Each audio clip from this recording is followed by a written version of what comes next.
If you own a Super Nintendo, then chances are you probably have played Pilotwings at some point in time. Obviously, it was a launch title for the console, launching alongside Super Mario World and F-Zero, which I talked about in my previous video. It didn't sell terribly well, but most people who own the system have played the game either from owning it or from renting it based on what I have read online.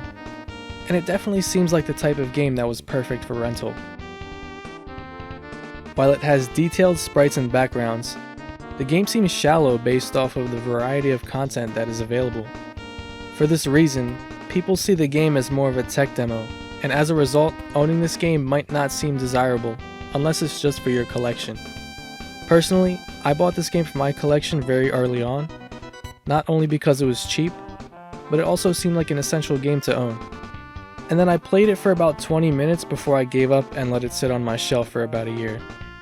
I may not have ever played it again after that, to be honest, but since I covered 2 Mode 7 games recently, I decided to give this game another chance. After all, I knew that it was a fairly short game, and it's one of those games that you could just pick up and play for a few minutes without having to commit too much time to.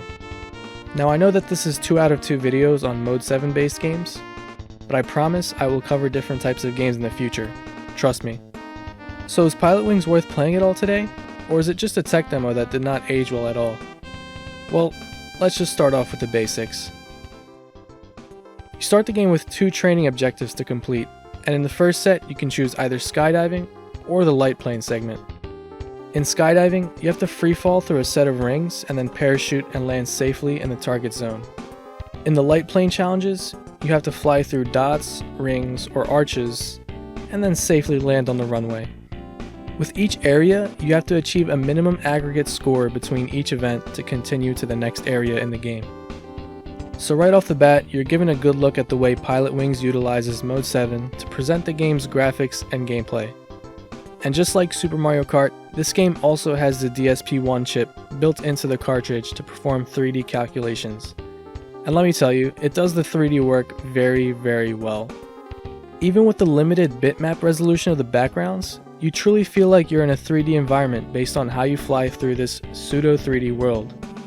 What also helps is that the physics don't feel janky at all for the most part, and many aerial maneuvers feel as smooth as they can be while being controlled with a D-pad. In order to achieve the 3D look, the game doesn't just rotate the background layer like how the racing games do, but it also scales the background size based on your altitude and the distance to the ground. So you're going to see more detail as you get closer and closer to the surface. The sprites themselves also scale according to distance, and the combination of the scaling of backgrounds and sprites is what allows you to fly around these levels without even really thinking of the visual tricks being used. The animations are also smooth enough to not really take away anything from the visuals at all. Each area consists of a different theme in a different location, and eventually the levels go dark and you get to fly around at night. Honestly, I like these nighttime levels a lot, especially the sunset ones. And eventually the title screen goes dark as well later on. One drawback of the graphics though is that everything is flat, and it's not really a surprise just due to the fact that it's a Mode 7 background layer and the hardware is fairly limited. This becomes problematic when you get closer to the ground once you see things like trees and buildings that are just completely flat, and it definitely takes away from the 3D feeling that is intended. And in case you lose your bearings on where you are or which way you're flying, the HUD at the top of the screen provides pretty good info to keep you on the right track.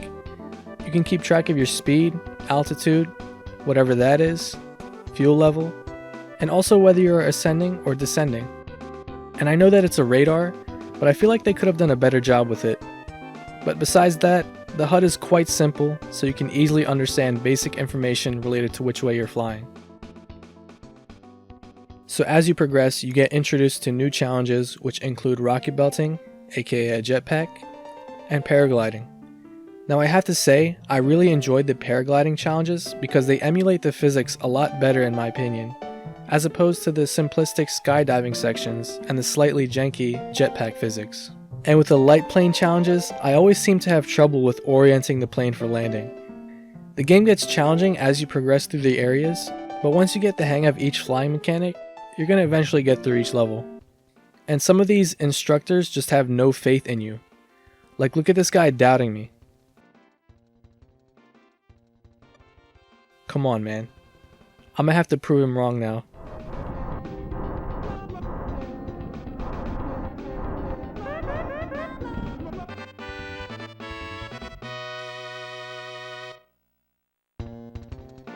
Don't ever doubt me again, buddy. Anyways, I just wanted to mention that the music in this game is pretty good. It's got a unique style, but it goes well with the game. Now the soundtrack isn't anything too crazy, but it's definitely catchy and memorable. The sound effects are okay, and you're probably going to get sick of the game telling you that the rate of your descent is too great. And you know that you messed up if the game gives you this tune right here. So it's pretty chill just flying around in different types of aircraft, and overall, it's a pretty relaxing experience. And then the instructors get kidnapped by a terrorist organization. What? Okay, so the game takes a bit of a dark turn. Just a bit. And you go from flying a little paraglider to commanding an attack helicopter and shooting down anti-aircraft turrets. Bro, I did not sign up for this. Due to political reasons? Get the hell out of here. So for some reason they just throw you into this dangerous mission with no practice, and you pretty much get obliterated right away. Who would have thought? And so you really have to master the maneuvers here in order to pass this mission. I failed it plenty of times, so I ended up just skipping the level with a password. And after you rescue the instructors, they just go right back to training. The absolute commitment of these young people. You really gotta applaud that. So after this point in the game, the levels get much more difficult and you really have to nail down the movements to succeed. I low-key ran out of patience with some of the later levels, so I just used passwords again. Sorry about that. But it's pretty much the same deal again with the same challenges, and this is where the enjoyment begins to deteriorate. The challenges don't have enough variety in them to keep me going without using passwords. Now it could be due to the hardware limitations, but I feel like they could have added at least a few new ideas just to keep the gameplay fresh and exciting. After the next 4 areas, you once again come across a mission where you have to rescue somebody. This time it ends up being a government official. Where's the military? He's my brother? As if that's gonna convince me. Oh well, guess I gotta try it anyways. And I get destroyed again right away. Well, that's it for Pilotwings for me. I played it for a good while honestly, and while the game starts off strong, there just isn't enough variety to keep me playing the game for long sessions.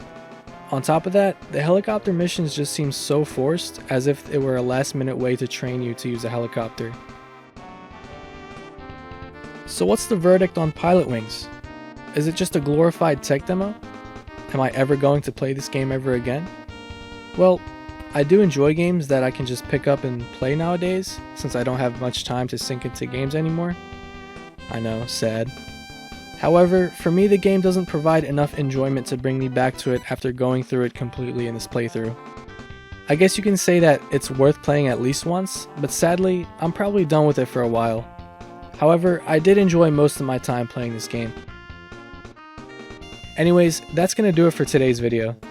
I just wanted to thank everybody for the support on my last video, and I really appreciate all the kind words. Let me know what your thoughts are on Pilotwings, and if you enjoy retro content like this, please consider subscribing. And I hope to see you all again in the next video. Super Cirque out.